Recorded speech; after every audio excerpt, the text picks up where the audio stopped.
Pressure cooker is covered um, in a it's a covered pot sealed everywhere except for a small circular opening in the top. A small weight placed over this opening determines the pressure at which steam is released from the pot.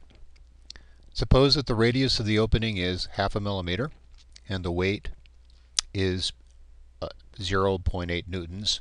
Find the maximum pressure inside the pot. Okay, so let me make a simple drawing here of the situation. Something like this.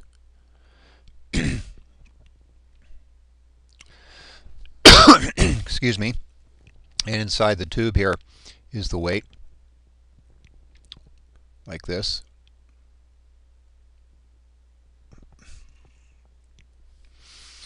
And so we have P1 on the top and a larger pressure P2 on the bottom, like this. And we know that P1 is the atmospheric pressure.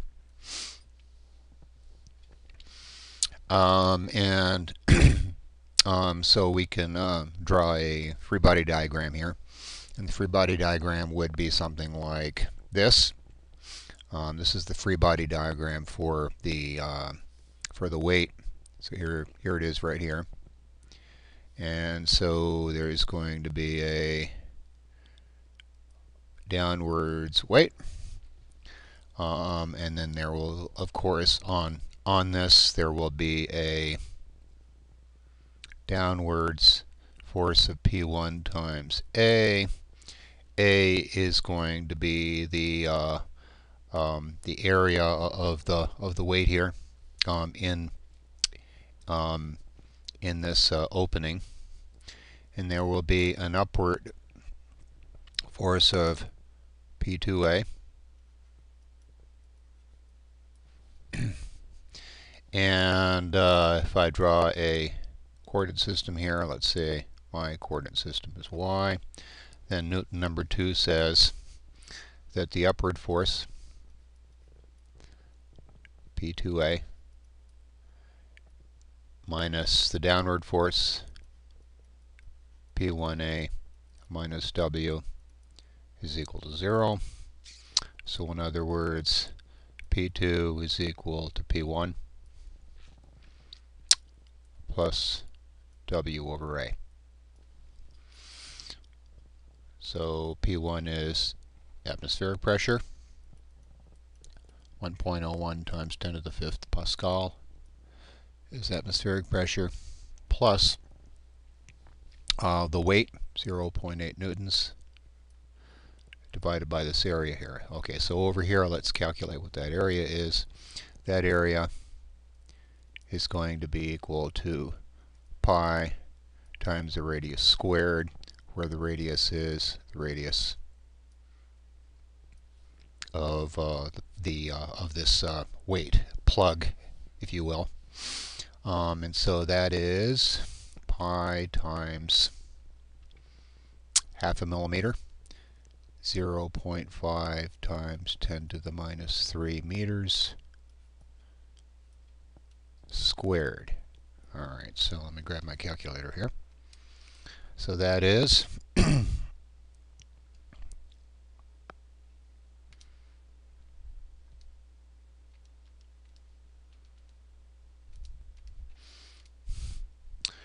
7.85 times 10 to the minus 7.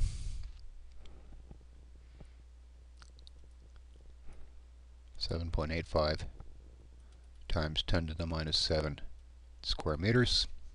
That's what I'm going to put in here.